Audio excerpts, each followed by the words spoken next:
My name's Steve Meadow. I'm the president of the Mystic River Historical Society.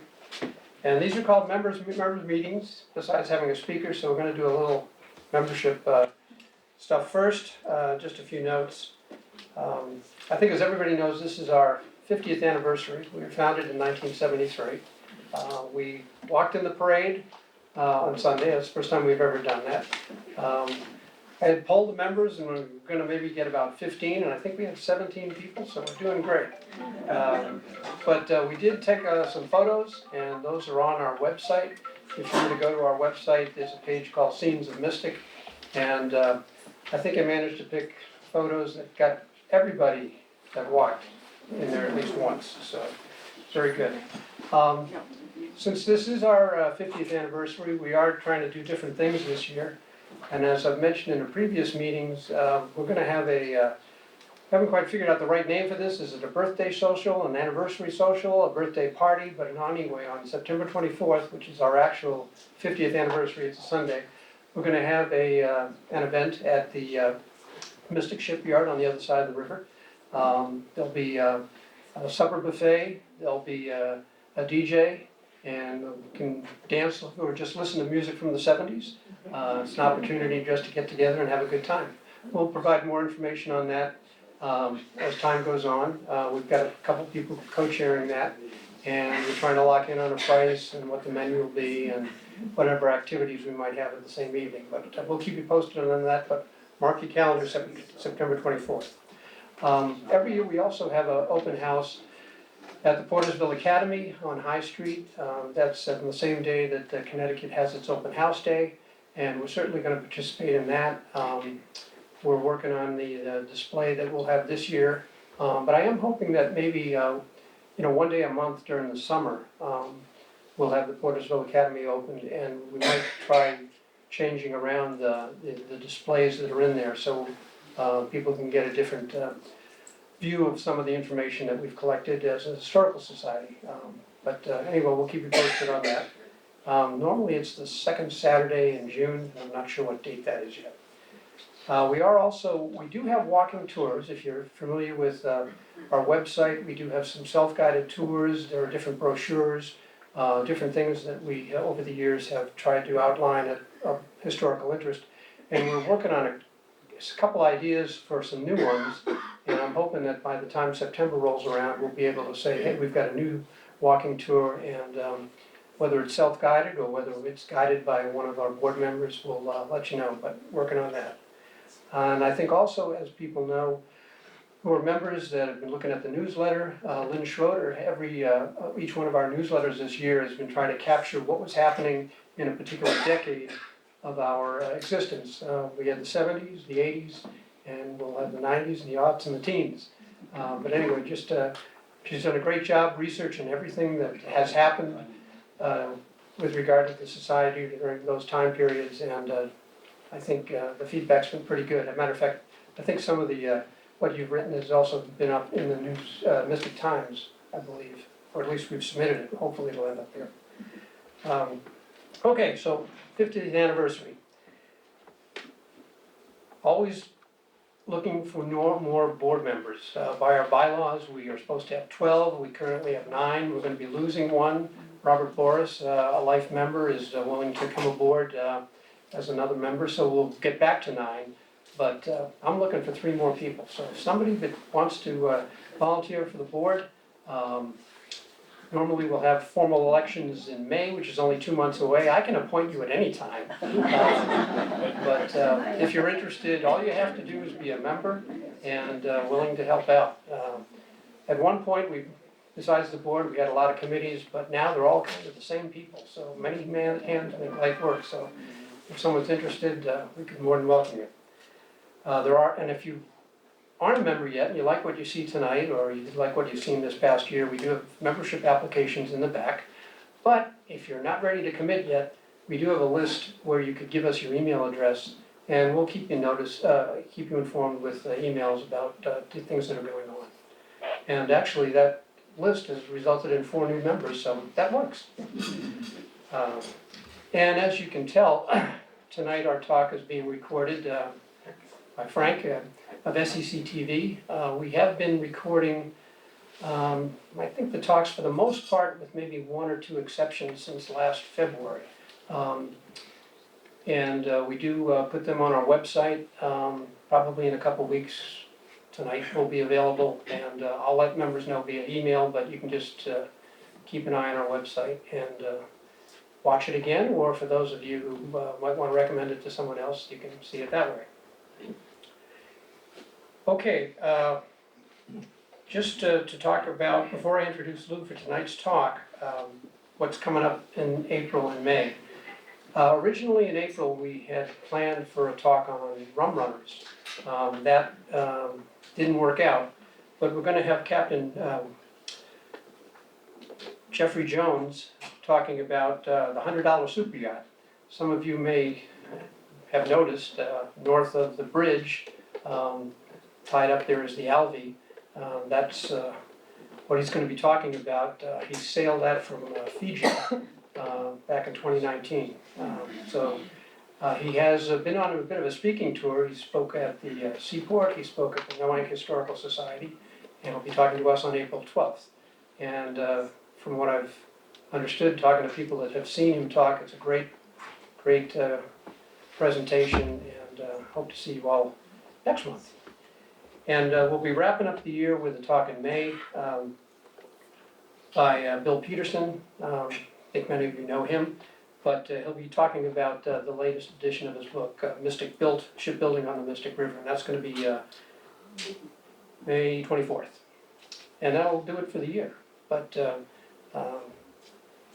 I think we've had a pretty good program this year. We've tried to highlight things of some historical value to Mystic, especially with respect to our 50th anniversary, and judging by the attendance, I think we've succeeded. Okay, without any further ado, you came here not to listen to me, but to Lou. Lou is a former president, a couple times over, former treasurer, a couple times over. As a matter of fact, I'm saying couple, it might even be more than that. But in any event, Lou's been fascinated by the hurricane. He gave this presentation, this is an updated version of one in 2013. He was born shortly after the Great Hurricane. If he says he remembers it, I'm going to. But besides that, he's got an extensive collection of magazines, books, newspapers, and whatnot that are at the Groton Library. The Mystic River Press referred you to as an expert. Somebody did. So, yeah. So without further ado, Lou Allyn.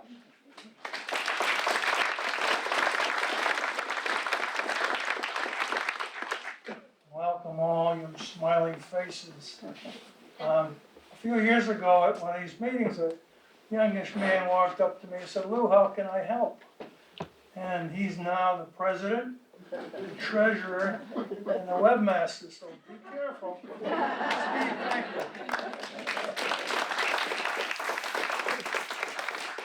Steve, thank you. Cindy said nobody volunteers. I know, the rule that broke the obsession or whatever. We've got two parts tonight. One is a regular PowerPoint presentation. How many were here 10 years ago when I came in a Southwest Slicker and it was blowing like hell outside because it was a hurricane? No, okay, this is all new to everybody, great. But it's been on TV a lot, so you may have seen it. Hopefully we'll be seeing a new version. The second part of this is a online demonstration of NOAA Sea Level Rise Viewer. It's really a great tool. I'm not sure we'll have time to get to it tonight. So if you're at all interested,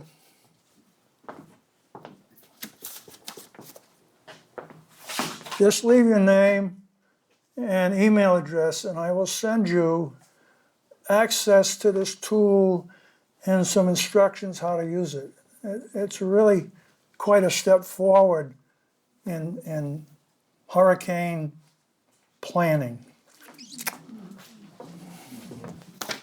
All right, the way this is going to work, I got my laptop here and I have the slides with my comments under them.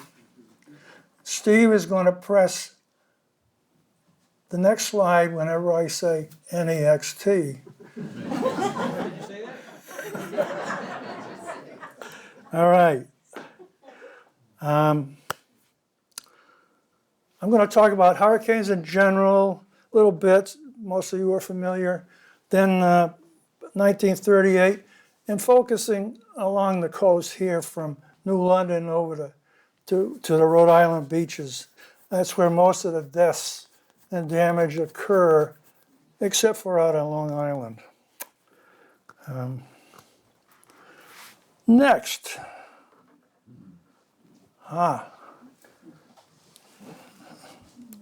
And I press next as well. Huh? What the hell is it? Okay. Forgot it was going to be dark here. All right, Steve, you go back one. All right. What kind of destruction do you get from a hurricane? We all know wind for sure. That's part of the definition of a category, how strong the wind is. Then there's floods. A lot upland, Connecticut River, for instance, flooded quite a bit in those years. Fire, there's a fire in New London. But the biggest damage we face along here is the storm surge and the storm waves on top of that surge. Next is an example of these trees didn't just blow over, they got broken off. And that's a pretty big, I don't know if it's an elm or an oak, but let's say it's an elm. That's a pretty big tree that just gets snapped off. Part of the situation with a hurricane is the wind keeps changing direction, because you know it moves up the coast in a counterclockwise direction, and a strong quadrant is off to the right-hand side because it's moving forward at the speed of the hurricane and the speed of the circulation. So you could have trees blow one way and then blow another way. Okay, next. That looks like a 2x6. Went right through a palm tree now. They're a soft tree, but you can imagine what it could do to whatever it ran into. Next. Connecticut River up in Hartford. They had floods in 36 as well as 38. Next. There's the downtown streets. It's kind of eerie. There's nobody there. You don't see many people in a lot of these pictures. Next.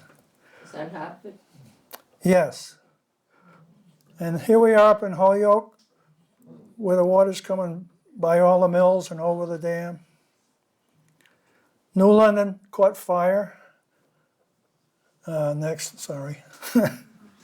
I got it. It was a pretty big fire with all that wind. Next. All right, let's talk about what is a storm surge. You don't know what a tsunami is, and that's basically caused by underground earthquake shock. This is due to the wind. The wind will blow the water ahead of it. And sometimes in 38, it was like a tsunami. You get an initial wave that was 50 or 60 feet high crashing down on Rhode Island beaches. So you have the high tide, which was in September 38, the autumnal equinox. You had the storm surge, and then you had the waves on top of it. So by the time you add all that up, you got some pretty fierce stuff. All right, next slide. All right. All right. The storm surge was along the Connecticut coast, 14 to 18 feet. But when you got past the shelter of Long Island out there,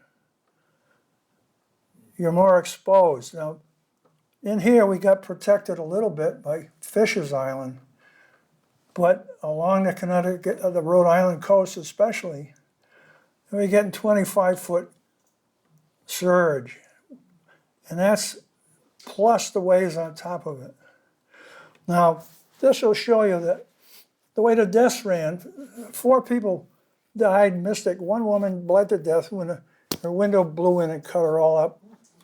Stonington, I've seen different numbers, 6 to 8 people. Then you get over to Rhode Island. Napatri Point, which got wiped out. Then over to Misquamicut, which really suffered, and then Charlestown was the worst. So out of the maybe 600 deaths in New England, right along here we got 20% of them. Okay, next. That's just a picture of a house. The surge came in and it came off its foundation and started drifting off somewhere. Okay, next. There's another picture taken during the hurricane. I got a lot of these pictures 10 years ago from various magazines that were published back in '38. Today they're a rarity. What you do is you go out on the internet and search for Hurricane, Charleston, Rhode Island, Hurricane 38, Mystic, and you'll get pages and pages of pictures, documents, histories. You can spend days. So go home and do that. Next. Providence, Rhode Island, up the head of the bay, right? They had a tremendous storm surge up there. Excuse me. The water just blew up and blew up. It was probably 15 feet deep. You can see the headlights of the cars underwater and all the horns blurring for a while. The next time around, they welded shut the manhole covers so it wouldn't all come pouring up out of the storm drains. Next. Okay. That's Misquamicut after. Cleaned out. Next. This is Comicut Point over in Narragansett Bay. And you can see there the surge just swept right across it. Next. Speaking of surges, you all know down on Morgan Point in Noank, right? There's a boatyard down there and abbots and houses and stuff. My friend Tim Shepard has a house right on the shore on the west side. I gave him a copy of this photograph some years ago. He enlarged it and hung it in his front hall. Yeah, he lived about right in there. Okay, next.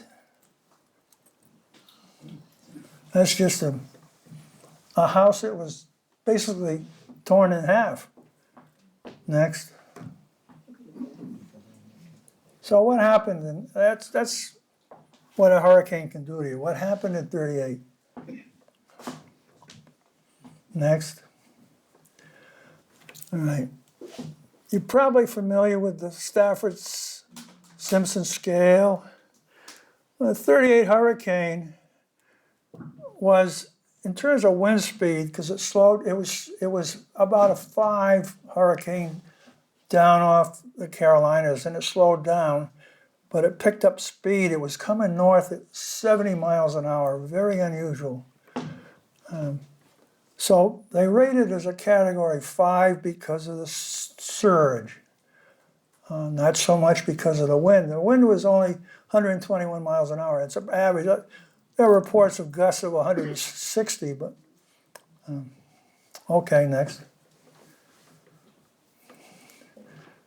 This is what you had, well, the track of the hurricane, where it got caught between a high pressure area to the west and a high pressure area to the east. So as these high pressure areas, they acted like a funnel, and they just directed the whole thing right up the coast, faster and faster against Long Island. In fact, they say that seismographs registered from the crash of the initial huge wave on the beach. Lou, it says Tuesday, September 13th, Cape Verde Islands. It was a tropical storm. Yeah. Friday, September 16th, hurricane 350 miles northeast of Puerto Rico. September 17th, heading toward Miami, 120 miles an hour. You're doing good. Keep it up. September 18th, 650 miles east-southeast of Miami, Category 5. So what happened was at 11 o'clock on the 21st, it was off Virginia. Right? That's a long way away. At 1 o'clock, it was off Atlantic City. 2 o'clock, Washington Weather Bureau says there's a storm coming. The only way people would hear about it is if they had the radio turned on. 3:30 that afternoon, the same day, from early in the morning in Virginia, crash into Rhode Island. So there's a lot of discussion about how come the forecasters didn't do any better. If they had been a day, 2 days earlier, nobody would have believed them. And most people would have said, yeah, and they stayed where they were. So that's what was different about this hurricane, was the speed. All right, next. Now that's just a barometric pressure drop. You see how quickly it went by, really. Okay, next. Now we're going to go down the coast, town by town, because most of the destruction and the deaths were just within walking distance or less of the waterfront.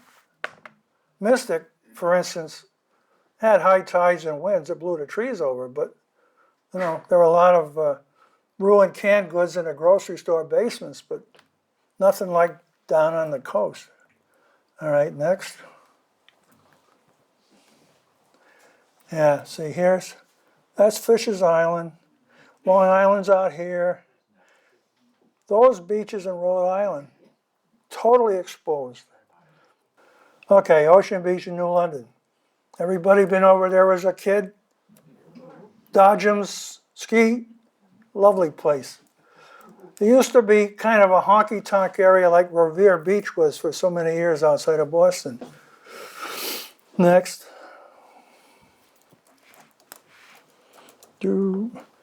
That's another shot. Hotels, houses in there.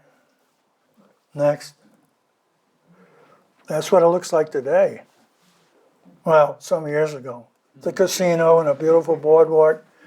That was one of the benefits. The town, the city, bought up all that property for, peanuts. They made a beautiful park for all the people in the area. Next.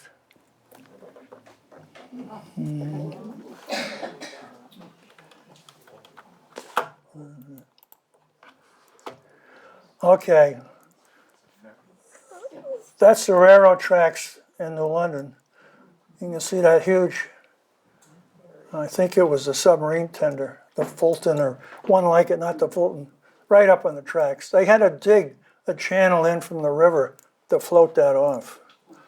Next. Okay, moving further east. Next. This is Bluff Point. You may have been over there now. It's a nice walk through the woods, right?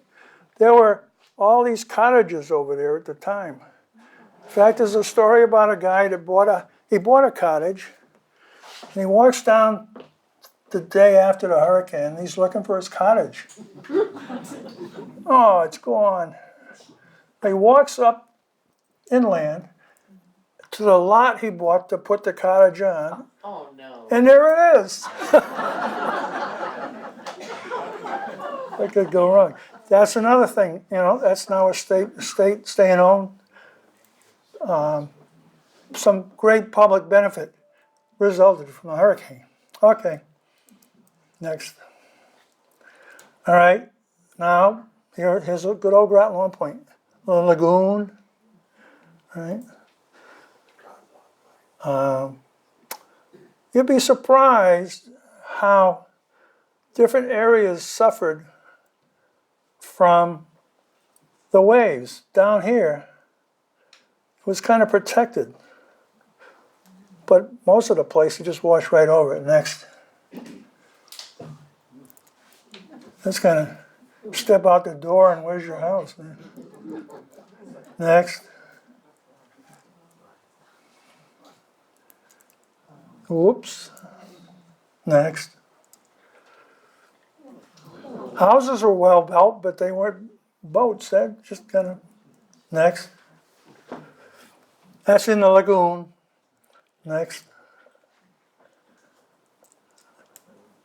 That's Bud Lathrop's Lathrop engine. I think that was a total loss, but next. More of the lagoon down at the entrance. Next. Now, nice house there today. Is the water any lower? Is the house any higher? You gotta ask. But it's wonderful to live on the water if you can afford it.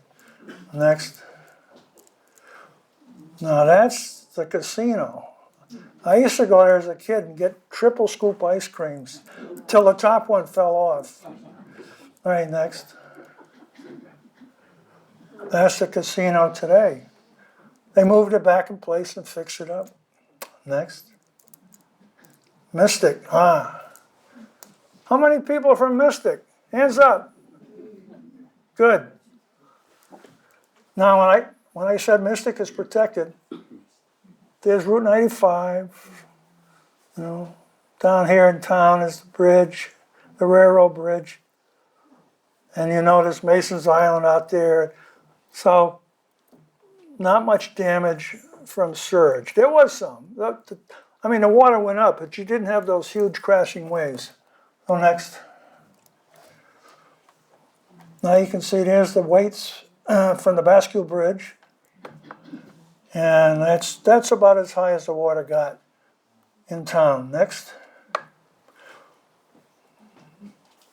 Another shot looking west. Next.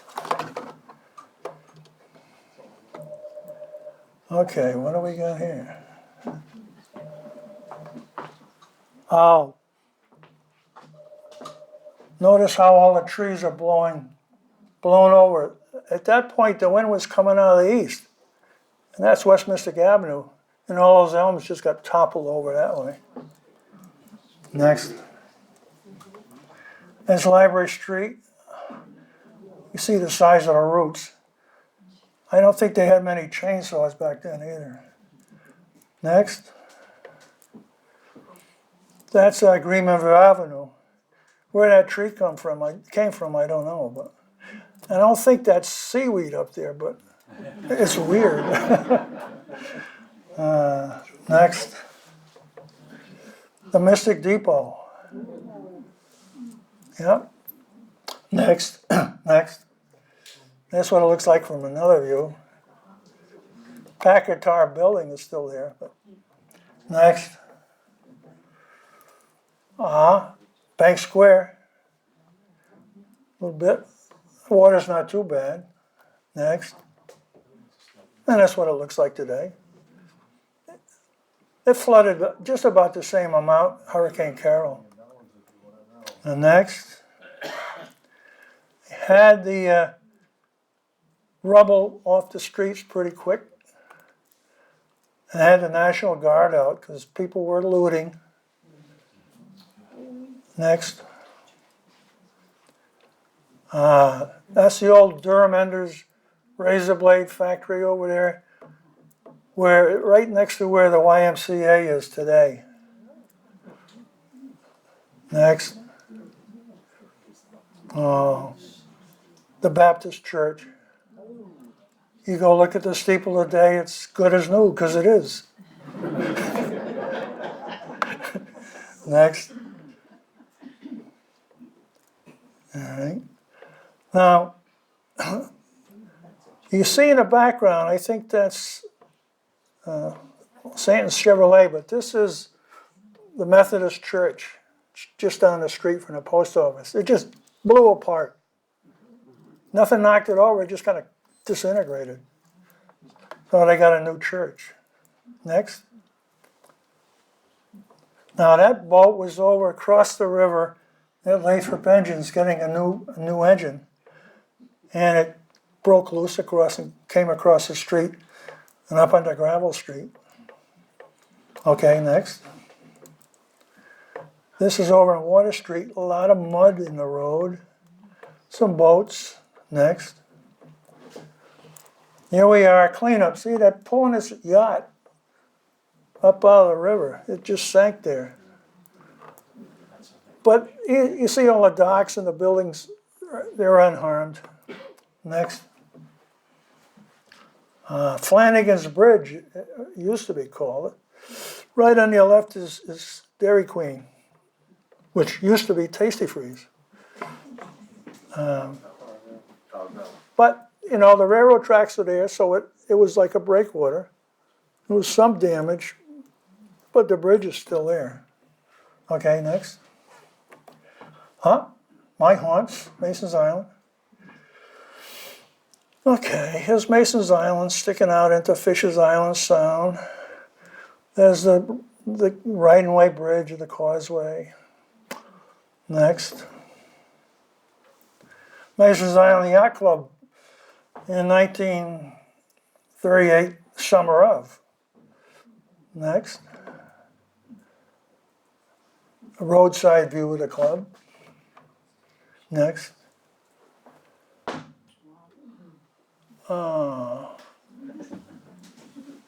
The bottom half of the club got washed away and it just kind of fell in there. Next.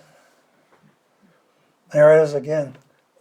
This is typical. All the docks out along the shore got pretty well wiped out. Next. That's the yacht club. Pretty close to the water. Next. Another view. Hurricane Carol took most of that lawn right out of there. Next. This, as you may know, is the iron bridge that replaced the wooden bridge that went over to Ender's Island. And you can see that the waves came in from a direction that attacked that end of the bridge. So the fathers, Society of St. Edmunds, who newly taken possession, said that was enough of that. So next. And they decided to build a nice stone causeway, which survives everything. Next. Except it's getting undercut over the years by storms. Next. Gates Island, that's Ram Island in the background, is just a little chunk of birds and guano and rock out there now. But Tad Haynes used to live there in the summer. Next. There's the birds and the rock and the guano. Next. Okay, Stonington.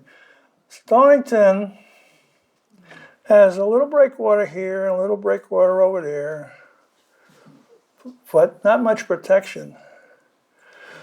And this is one of the villages on the coast that really got smashed. Next. This is the famous railroad that stopped going towards Stonington from Mystic.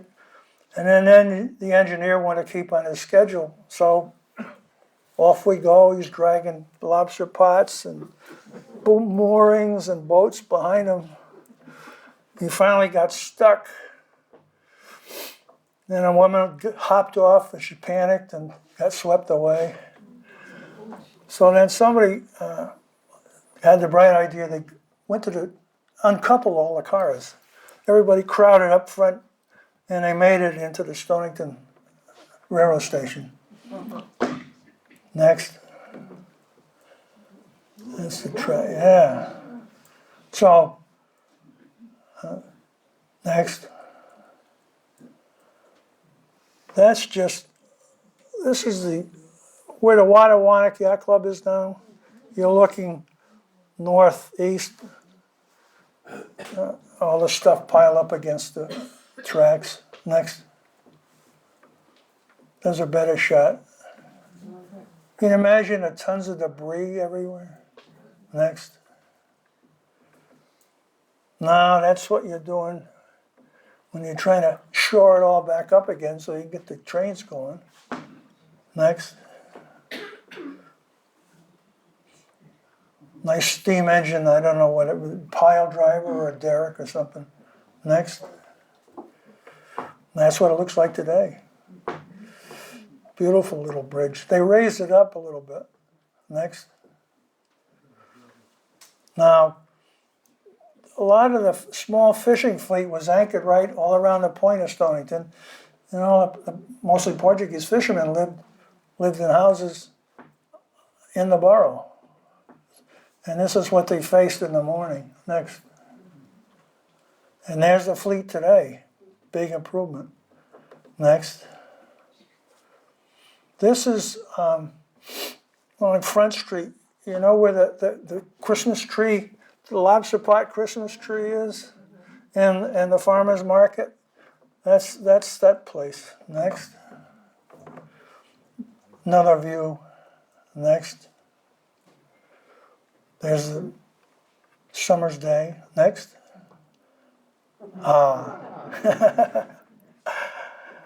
Next. That's another example where some public good came out of the destruction. This is just what downtown Stonington looked like. In fact, there's so much information about that, somebody could do a whole presentation just on Stonington alone. Next. The famous, you gotta have a picture, there's nobody in it. I would have put a doll or a big, waving, but I couldn't resist that. That's a classic. Next. All right, now, David Wall. Where are you, David? I saw you. David is a very friendly newcomer to the borough. He has a house down on Water Street. David, tell us the story of the pictures, would you? Oh gosh, I don't know the story. Where did you get those pictures? You found them in your house, right? When I moved to the borough, a friend's aunt who lived in the borough at the time, he had collected those from her belongings and he passed them on to me. And she had many, many black and white photos, of course, from the day after the storm. David and I had some great conversations and coffee. These are pictures I don't think have ever been seen in public. That's the Stonington Library. And if you can see,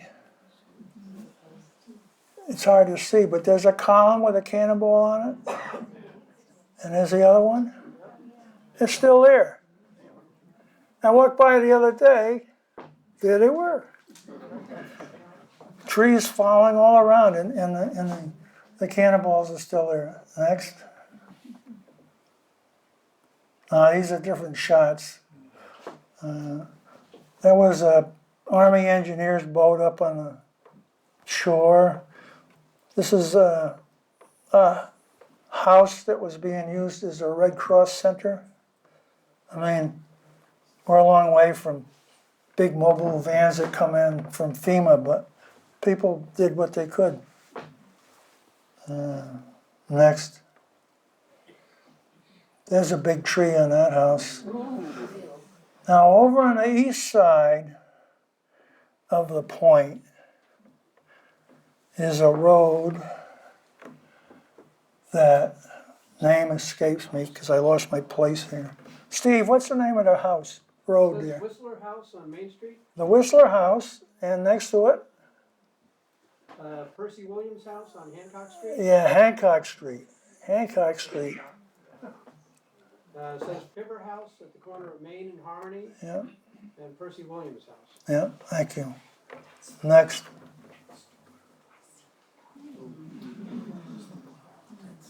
That's what it looked like. I don't know who took that picture, but next, let's see what they do with the place. Oh, serene, I got a wall there for sure, but makes you wonder. People, you know, as always, they fixed it up and rebuilt. And next. Now what's different about this house? Yeah, it meets code. And there's nothing in the garage but empty space and a Mercedes probably. So that's what we've done to try to mitigate the next hurricane and storm surge, is to have ordinances to keep your house up high enough so the waves can go running through underneath. Next. Okay. That was Jimmy's car. That's in front of the Atwood Foundry, it was at the time. Just some more houses. These are some of David's snapshots. Next. Took a beating there. Next. Stonington Commons now. But not too high above the water yet. Next. Okay, now it really gets serious. This is Army Corps photographs taken after the hurricane. You'll notice the cut through here. And you'll notice the bare beaches on Napatry Point. Lighthouse out here. Okay, next. That's a serene picture. Look at that schooner out there, Napatry Point, all the way out to the forts. Now you see this here running up, that's Sandy Point. Sandy Point back then was connected to Napatry Point. That's before the hurricane. That's before the hurricane, yes. Next. This is before the hurricane, so pay attention. Here is the shops. There's the Watch Hill Yacht Club. There's a bunch of houses on Napatry Point. Okay, next. The houses are gone, and some of the people died. The yacht club is gone. You notice now, in the last several years, they raised it up. There's a whole story above, higher than it used to be. But the amazing thing to me is, the store is still there. It was enough behind Watch Hill to be protected from the storm surge. Just luck. So the point here is, it's very difficult to predict where the hurricane's going to hit. It's very more difficult to predict what the storm surge is going to be. And it's almost impossible to tell exactly what's going to happen. Okay, next. Now that's another view. All the houses. That's Napatry, yeah. Next. There it is. You want a beachfront house. I'm going to assume that's high tide. See the little groins there? A couple of groins. Watch for the groins next. Still there. Nothing else is. Okay. Remember the inlet? Let's see what's next. Oh, a floating house. It just blew out into the bay. Next. This is Sandy Point as it ran north-south. It's still shallow here. You can get through in your boat. This whole thing is swung around. It mostly runs northwest, southeast now. It's totally changed it. Next. Back to the cut through. Next. Yeah. Well, I think the Charlestown Inlet was created this way too, still there. Next. There's a tide going through back and forth. So they wanted to fill that in, but it's kind of hard dumping loads of gravel and sand and expecting them to stay in place. So what do? Next. Oh, that's just beautiful, isn't it? Next. They got, next. Oh, go back, please, if you can. Oh, it's hard to see. Oh, yeah, there it is. I was looking. As you can imagine, there are a lot of wrecked cars that wouldn't run anymore. So what do you do with cars? You haul them down to the breach and drop them in there and then cover them with sand. So if you go out to Nabatry Point today with a metal detector, I don't know if you still find a bunch of auto bodies down there, but think about it. Next. Okay, this one is, so that's Taylor Swift's house up on top of Watch Hill. Now, keep your eye on this house here. Right, next. Where'd it go? Maybe that's it there. But fool me once, shame on me. Or shame on you, fool me twice. Next. Oh, it's a beautiful spot. Let's build a house there. Next. That is Watch Hill. And you can see the Indians used to sit up there and watch for, fishermen, whales, other Indians. What happened to Watch Hill?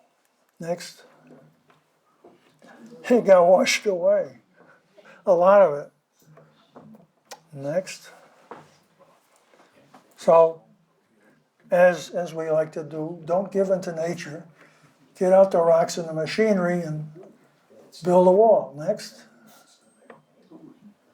Okay.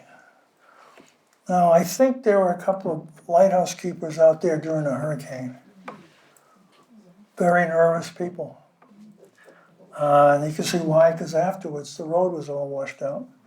But the lighthouse is still there. Next. Mesquamaket. The open shore, the coast. All the inland ponds. Next.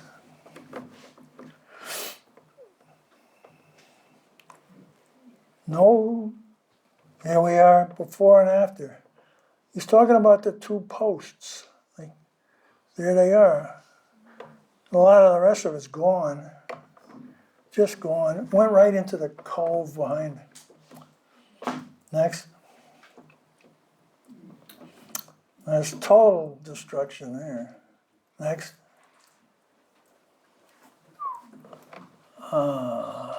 I think that's the Weekapaw again. So they decided not to rebuild on the beach. Next. They went inland.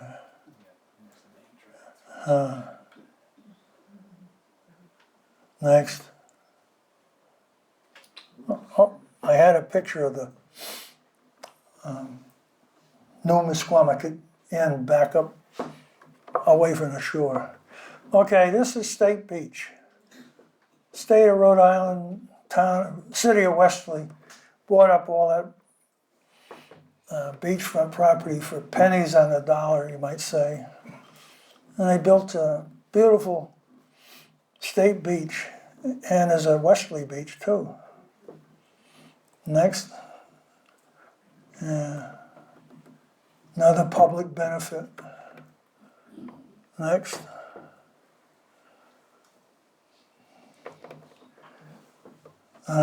Lots of old cars.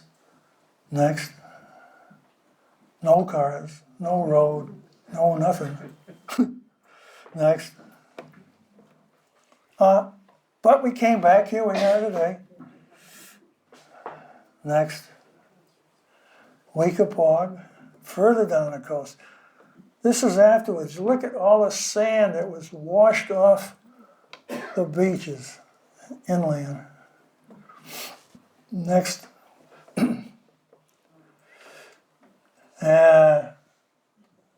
Weekapaug again.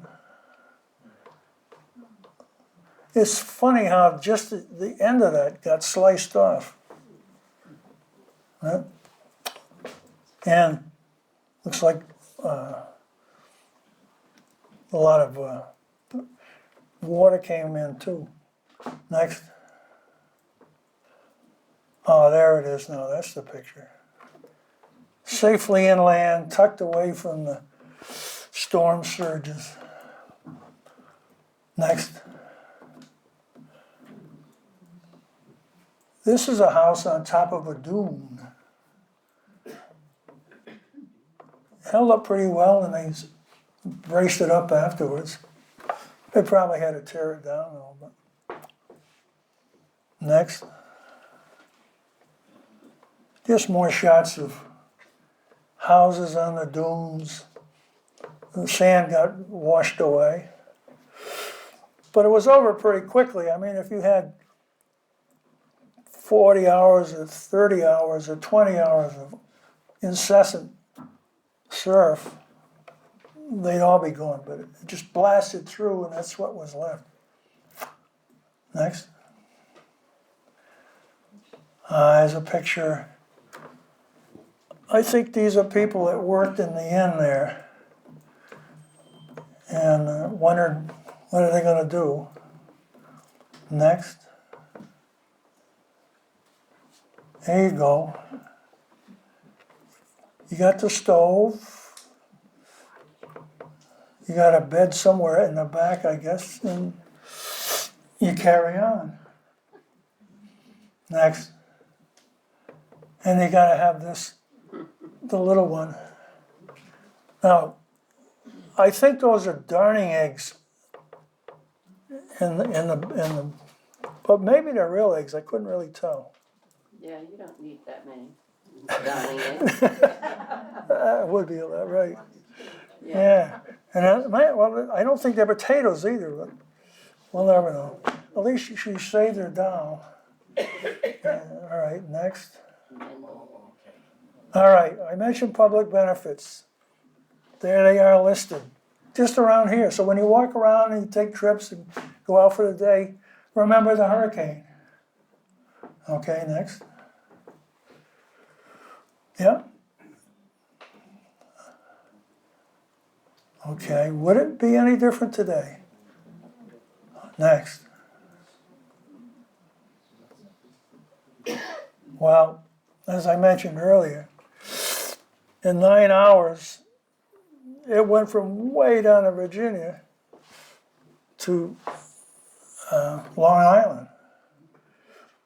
Charlie Pierce, a famous meteorologist at the time, said, they always go out to sea, but this time he said, well, maybe it won't go out to sea, but what difference does it make? What kind of warning did they have at all? None. None? There was that storm warning that was issued by the Boston Weather Department, like 2 in the afternoon. And it was already on. It was just over the horizon. But you only got your newspaper, once or twice a day, and by the time you got your newspaper, and if you had your radio on, you're down at the beach with a group having lunch and playing bridge, you don't have the radio on. So I don't think it would have made much difference. Okay, next.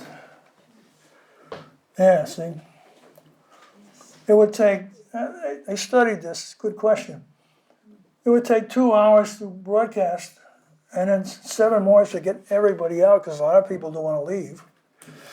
So it wouldn't make any difference. So let's say you were the governor of Connecticut or Rhode Island And you got notice,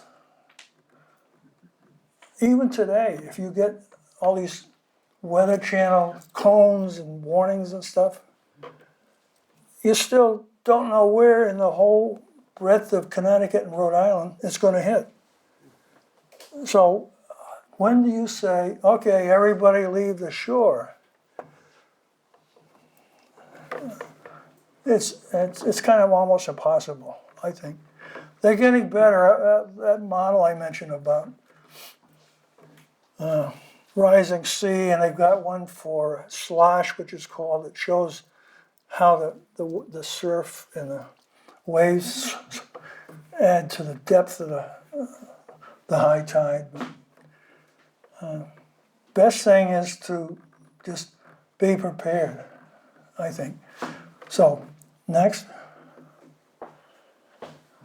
This was down in the, what's it say, Steve, here? Camille, Yeah. 1969. Yeah, that's the before and after. They were, this is a sturdy hotel. We're gonna stay here and party. You know, that just gonzo. What town is that in? I think that was in Mississippi. Yeah, on the Gulf Coast. On the Gulf Coast. But people, the world around. Evacuation is a really tough question for government to deal with. Hindsight is easy, but, okay, next. Okay, are we prepared? Next. Okay, now if you go over by the Mystic Depot, you notice this Sunoco garage is turned into God knows what.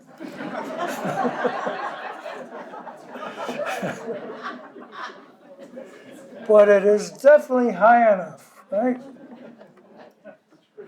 Next door, right next door is the fire station. So that raises a question. At what point in a gale or a hurricane does your ambulance and your policeman and your fire engine have orders not to go out?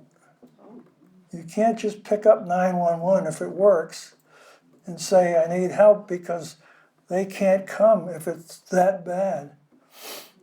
Okay, next. Okay, now this is interesting. This is when you cross the causeway into Mason's Island, you look to the north, and there are these condominiums they put out there where it used to be a kind of a gypsy trailer park. You say, wow, he built them up high enough, garage underneath. But how about the storm surge? Well, you know that I'm standing there on the causeway, and he's looking at the causeway, which you can think of as a breakwater. Right? It's just like the Enders Causeway. The waves will bash against it and bash against it. And it'll break them up, and I think it'll pretty well protect those condos from getting destroyed. So that's an example of the situation. Each particular case is different. Okay, next. I bet you haven't been over there. If you go across the tracks down to Murphy Point and take your first right, there's the Mystic Sewage Treatment Plant. All right, and this little photograph is high tide next to the treatment plant. So this brings up the question of the length of damages. If your church is blown to bits, it's going to take a while to build a new one. If the motors on your sewage treatment plant are flooded out, it's going to take a while to build a new one. It's also going to take a while to try to figure out some way to keep that from happening and raise them up or go somewhere else. That's a long-term solution. Fortunately, they're up the river protected from the storm surge. Okay, next. All right. So the way I think about it is because of global warming, they say we're going to get more frequent, stronger hurricanes and stronger winds and more bigger surge. In the long term, the sea level is going to rise and just lift everything above higher and higher. Fortunately, long term is long term, and we don't really. We got lots of committees and studies, but it's really impossible. It's like I used to work as a treasurer in a nonprofit, and they would always talk about, let's put some money aside for something big. Never happens because nobody wants to put their money aside for somebody else to spend later. Unless you're really motivated or have a pet project. Okay, next.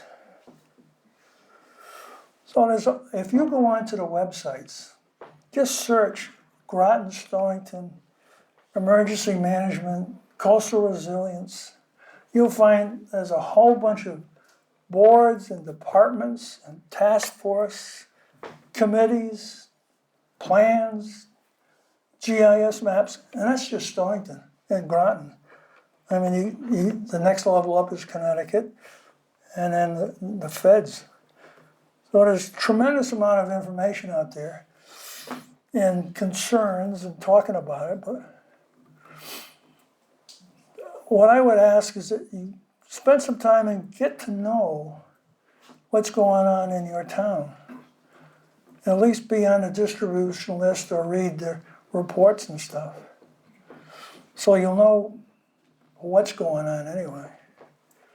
I mean, I remember Cindy and I went out for a drive some years back, and there was a millstone evacuation notice on the radio. So we drove to Rhode Island because we were supposed to drive to Rhode Island. We get over there and there's nobody in sight. We walked around a while and said, what? We came home, it was a false alarm. So the next time I looked into it, it was like we were going to evacuate up to Storrs, Connecticut. And sleep on blankets in the gym or something. I mean, these are complicated things. Okay, next. Okay, I mentioned the sea level rise if you want to sign up afterwards. There's the SLOSH and the Hurravac and FEMA and all kinds of neat stuff out there. Next. There's an example.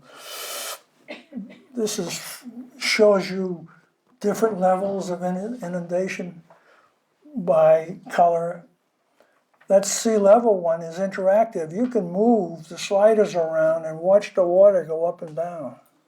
If you want to say, in the year 2040, where will it be 4 feet deep? And you got it.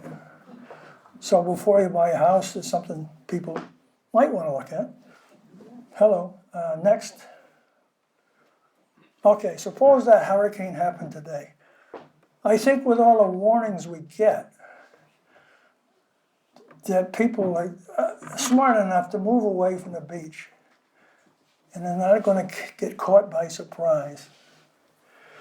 Of course, we all know what the value of marinas and waterfront property is. And it's just every square inch is filled up, so it's going to be very costly. Communications,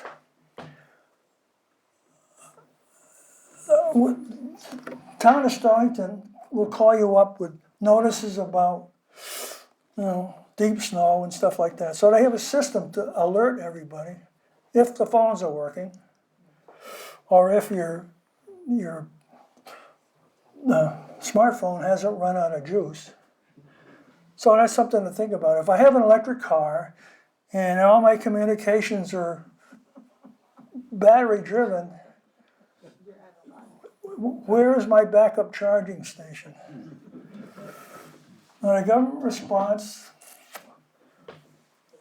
hard to predict. I mean, sometimes they'll come in full barrels. And sometimes it's like, what? I didn't get the phone call. So it's like, to me, it's good if it happens, but if you really have to count on it, you probably shouldn't.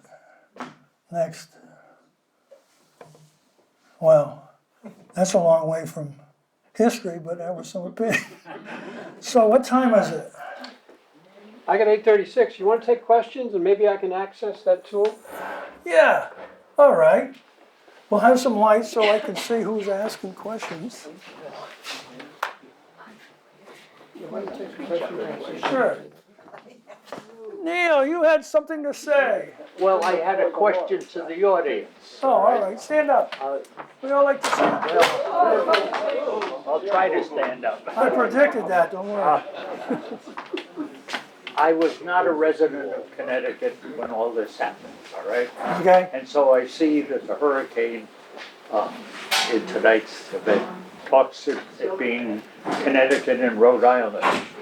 So since I was personally affected by the hurricane, I saw it, I was in it. I was going to ask how many members of the audience tonight were in the 1938 hurricane? okay. I'll ask that, all right? The question is, I mean, physically in it. he's younger than I am, but how many people were alive in 38 and how many people were involved in the hurricane at all? Well, I was alive in it. Yeah.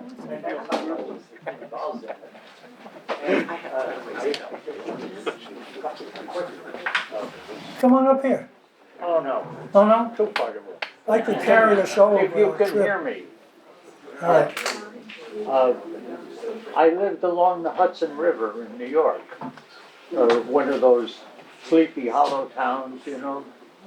And from our house to the Hudson River, all the elm trees that were 1.5 feet in diameter got laid flat. And I mean, it was 1/4 mile of trees, and it took a couple of days to get out of the house. Well, at that time, fortunately for our family, my father happened to work for a nice company that provided him a car all through the Great Depression. And he had very expensive customers to the south out to the ocean. And as soon as he thought we could drive, I was 14, he said, we're going for a drive to see how some of my customers are. And this was in New York State. And we went down to what is today Brooklyn, where the Whitestone Bridge is, but there were no bridges. But there was a ferry, and the ferry was operating. We went out to Long Island. Obviously, Long Island got the hurricane in spades, and his probably best customer owned a $500,000 house he had built about a couple of years before on Fire Island, and he also had all of the property from the ocean into Long Island Sound. He had nothing when the hurricane finished. The house disappeared, and his whole property was underwater. And so those were the two instances that burned in my mind that it wasn't just Connecticut and Rhode Island. There were places like Long Island and southern New York that got hit pretty hard. So that's my addition. Could I ask him one question? What? I'd like to ask you a question. Yes. As a 14-year-old, were you in your parents' house during the hurricane, and how did you feel? I don't think we ever felt endangered in our house.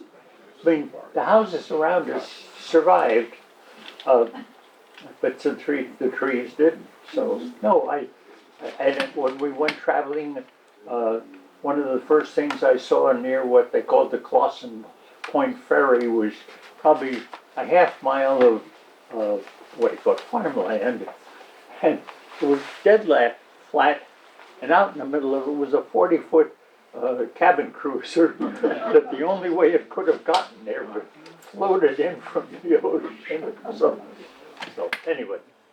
Okay, well, I'm gonna do this demo briefly, and then we can have some questions, all right? All yours, sir. Magic Steve, got it There to you go. work? So, All right, I had it. you wanna shut off Yep, that sure. light over there, so. Ah, okay. Now,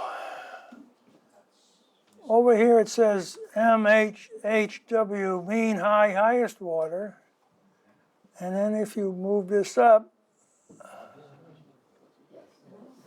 you see how the water, isn't that neat?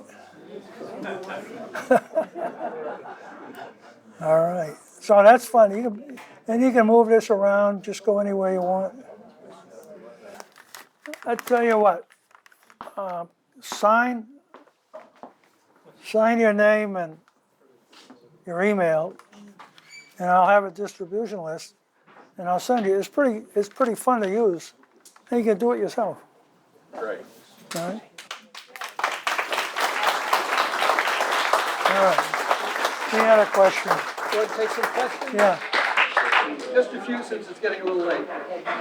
Yeah, this is not a question. My father in 1938 was not quite 25 years old. And you had a slide there that said what the storm surge in Providence was that came up the river, I think said like 15 to 18 feet.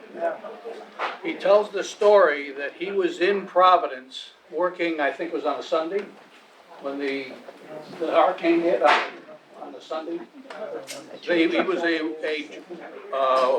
window dresser for a drugstore company. They were changing the displays around, he and another man. And all of a sudden, things got to get a little dicey. So they started to take off, trying to find something. The storm surge was done. They first found a woman in a car with a chauffeur. And the two of them said, "You need to come with us." They got into a house. He said they got to the first floor, then they got to the second floor, and it's saying 15 to 18 feet. They finally got to the attic, and somehow I'm here. But from then on, we lived in Pawcatuck. We would go to the beach occasionally. My father would never, ever go to the beach with us at that point, and we never knew why. In the late 70s, they moved to Florida, and my mother says, "I think he'll swim in a pool." She got him a bathing suit. He got to the pool, could not do it. Would never go near the water again at that point in time. So it wasn't until he said what the height of that storm surge was that I understood why they got to the attic. Was the woman in the limousine your mother? No. She was a little older, but unfortunately, as my father and his friend and the people in that house came out, they went back out and they found the car, and they had died in the car. They never moved, so. Maybe one or two questions, if anyone has. No? Good evening, my name is Bill Motley. I was born May 2nd, 1937. I'm probably the youngest one here, the older group, right? So I was born right down from the Catholic Church on Jackson Avenue. And somebody told me there was a tree come in the house. I don't know, I was 17 months old, I have no idea. But I remember, you know, all the things that happened afterwards in the years and stuff. And this is my wife, Jane. Jane is a classmate of Lou Allyn. They went to school together, I guess, for a while. And he's younger than I am anyhow, so I don't know. But I do remember a lot of things from the 38 hurricane. I worked at CBS over here where it was the AMP. And I remember going home 1954, that's the year I got out of high school. I remember going home in a canoe with one of my neighbors, come up and got me. And we took a ride downtown, missed it. And it was nice going down the streets in the canoe. We all had a good time. My wife's maiden name was Burdick, and we've been together for 65 years. Thank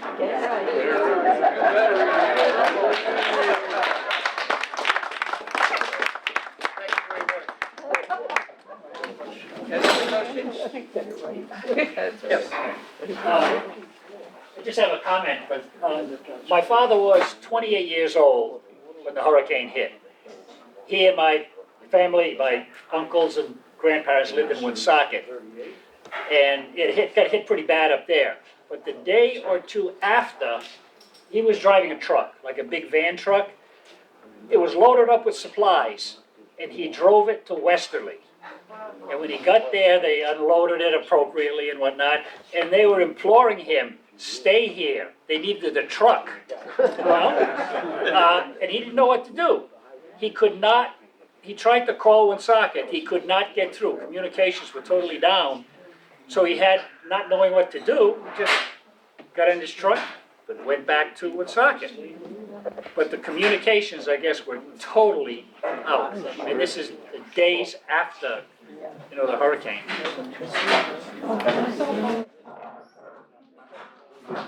Okay, one last thing. Lou, you said you didn't want an honorarium, but here's a thank you letter. Thank you, Lou. Okay.